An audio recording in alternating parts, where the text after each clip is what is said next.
In our Melbourne factory, we fit bushes and bearings to pneumatic wheels with specialised equipment.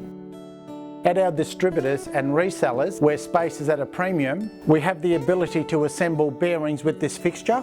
Here we have our bearing assembly fixture to insert bearings. You'll notice that there is a pocket cut out with a slot to allow the tube to be put in face down.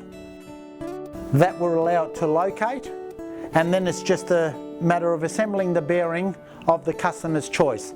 Remembering there's several options in bush and bearing in several sizes. So what we have here is a mandrel made here in our tool room, and you will notice on the end where we're pushing on the bearing, it's been countersunk to the shape of the bearings.